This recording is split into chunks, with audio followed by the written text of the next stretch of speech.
j'ai choisi un regard en fait comparatif non occidental parce que mon collègue professeur Bossé a fait un regard en fait occidental sur le sujet, comparatif, francophone. J'ai choisi en fait de passer de l'autre côté de la Méditerranée, de l'autre côté de l'Atlantique, en fait de nord au sud, pour voir les limites à la manifestation des convictions religieuses en contexte arabo-musulman. Le cas de l'Égypte tout particulièrement. Bien sûr, le regard comparatiste, tout indispensable qu'il est, doit demeurer humble. Pourquoi? Parce que tout n'est pas transposable et tout est moins comparable. Donc on ne peut pas tout comparer, on ne peut pas tout transposer, surtout quand l'écart culturel est grand. Et là, l'écart culturel, l'ère civilisationnelle est quand même différente. Le monde arabe, 22 États qui sont membres de la Ligue arabe. Ma question est la suivante, question à la fois simple et complexe.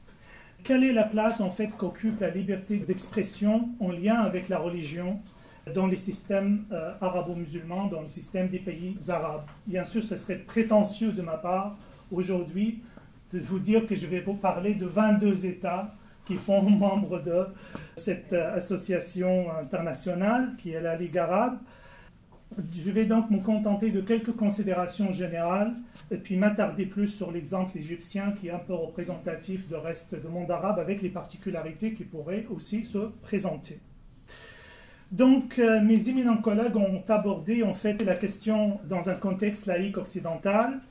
Or, dans les pays arabes, à l'exception, comme vous voyez à l'écran, du Liban, de Djibouti et des Comores, l'islam est proclamé comme étant religion d'État. Donc tous les pays, soit c'est l'islam est religion d'État, soit l'islam est religion de chef de l'État.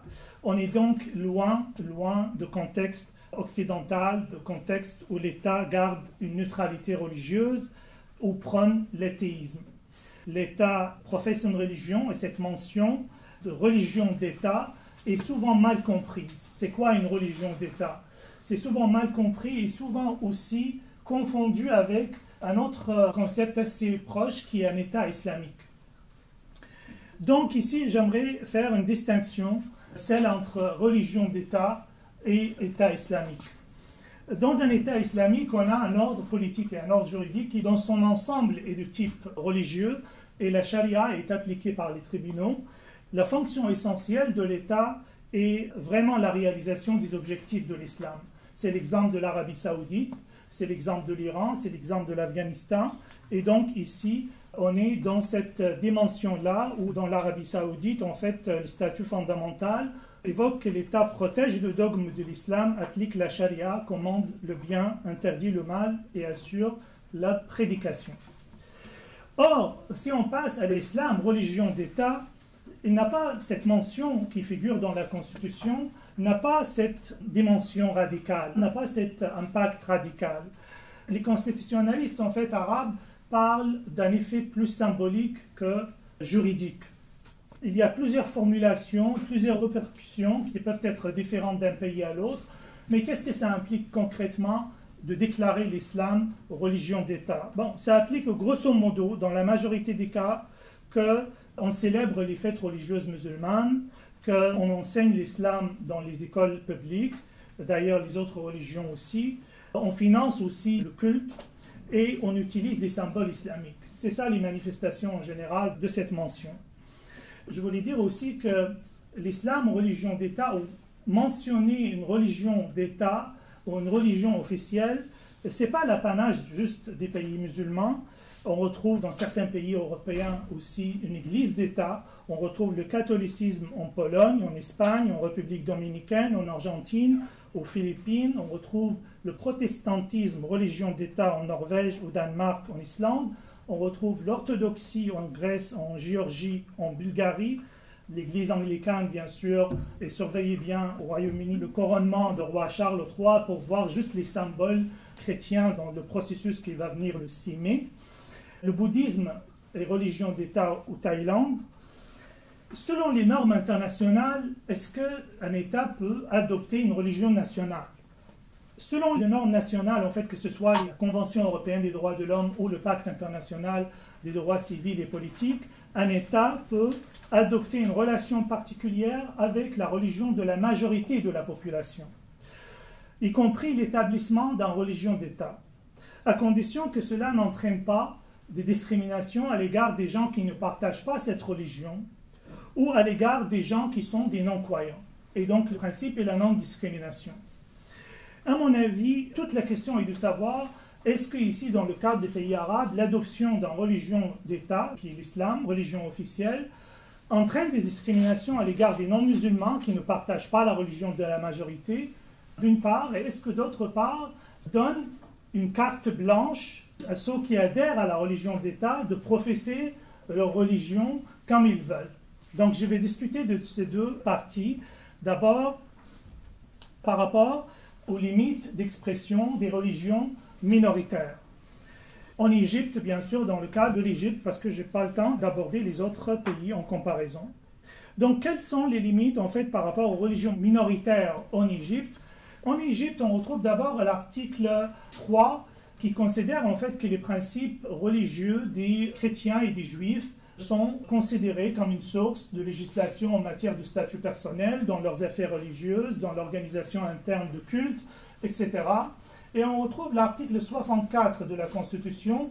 La liberté de croyance est considérée comme une liberté absolue. Mais la liberté de culte, c'est-à-dire de pratique de religion, est réservée aux fidèles des religions célestes. Et donc les trois religions monothéistes seulement ont le droit de pratiquer en public et de manifester leur religion en public. Finalement, l'Égypte reconnaît trois religions, l'islam, qui est la religion d'État, la religion de 90% de la population, mais aussi le christianisme et le judaïsme. D'ailleurs, c'est très très glorifié dans la Constitution, l'Égypte ancienne, l'Égypte copte et l'Égypte musulmane. Il est permis normalement à chacun de croire ce qu'il veut, mais seulement les adeptes de ces trois religions peuvent pratiquer en public. On a 15 communautés religieuses non musulmanes en Égypte et ils ont une autonomie législative et une autonomie institutionnelle. Les manifestations de conviction religieuse peuvent se faire à travers le culte, à travers l'accomplissement des rites, à travers l'enseignement. Les religions non monothéistes, qui ne sont pas citées ici, n'ont pas ce statut privilégié, ce statut de culte qui est reconnu. On dit elles peuvent pratiquer, mais il faut que la pratique soit discrète, à moins que cette religion ou cette croyance soit interdite par la loi. Et il y a effectivement un cas où la loi interdit un culte en particulier, une croyance en particulier, c'est les Baha'is. Et les Baha'is sont formellement interdits en fait en Égypte. Le Comité des droits de l'homme a appelé plusieurs fois le gouvernement égyptien à veiller à ce que sa législation et sa pratique soient conformes à l'article 18 sur la liberté de religion du pacte international relatif aux droits civils et politiques. On a un article aussi de la Constitution égyptienne qui parle en fait de la non-discrimination et de l'égalité entre les citoyens sans discrimination à cause de religion et de croyance. C'est l'article 53 de la Constitution. Pourtant, les discriminations existent. La plupart des discriminations sont cristallisées en matière de statut personnel. Par exemple, il est interdit à un non-musulman d'épouser une musulmane. Aussi, il y a cet empêchement successoral en cas de disparité de culte. Deux personnes de deux religions différentes, il n'y a pas de vocation successorale, elles ne peuvent pas hériter l'une de l'autre. Il y a même des interdictions ou des restrictions en matière de changement de religion. Par exemple, il est impossible pour un musulman de se convertir à une autre religion de son choix, même si l'apostasie n'est pas criminalement réprimée, c'est-à-dire qu'il n'y a pas de répression ici, ce n'est pas un crime, ce n'est pas une infraction pénale. Donc même si l'apostasie n'est pas réprimée pénalement, la conversion est considérée nulle et non avenue, il ne peut pas produire des effets. Des poursuites pénales peuvent être engagées si le converti en fait s'engage dans des activités militantes ou fait de prosélytisme à l'égard de sa nouvelle religion. Par le passé, des actions ont été en fait engagées surtout par des sympathisants islamistes ou des fameux frères musulmans pour censurer certains ouvrages considérés comme étant blasphématoires et donc punir leurs créateurs. Il fallait juste faire une plainte à la police et puis la procédure est engagée.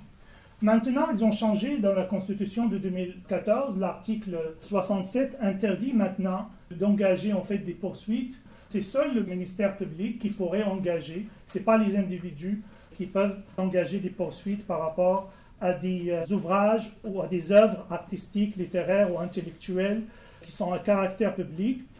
Il n'y a plus de peine privative de liberté. C'est-à-dire la peine, ce sera toujours une amende et ce n'est pas une peine de prison selon la Constitution donc, de 2014. Par contre, l'incitation à la haine, à la violence, à la discrimination entre les citoyens ou la diffamation constituent toujours des faits répréhensibles selon le Code pénal.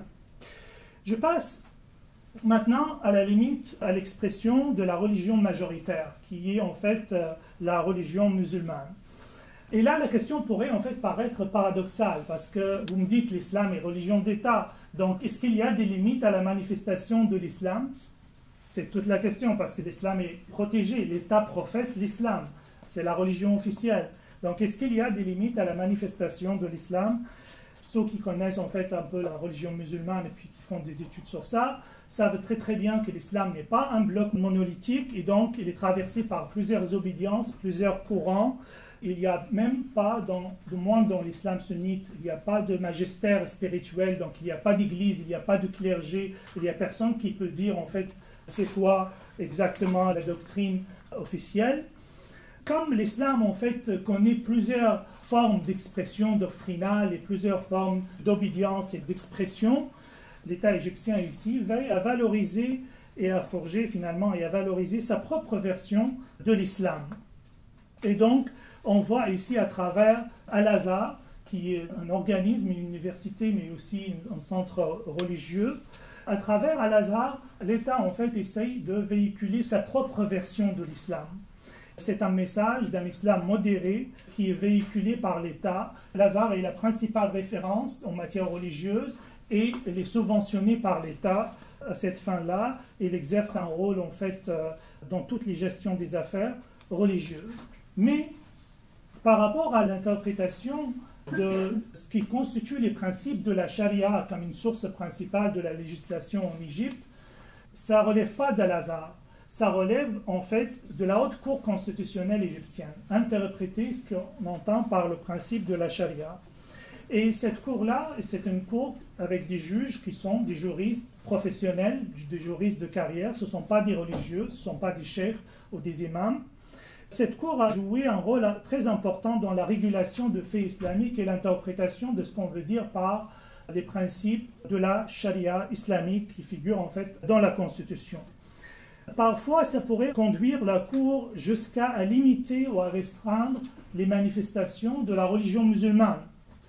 L'affaire de Niqab va donner en fait un exemple important de cette restriction qui concerne les manifestations de la religion musulmane dans sa version, on va dire, salafiste. De quoi il s'agit ici?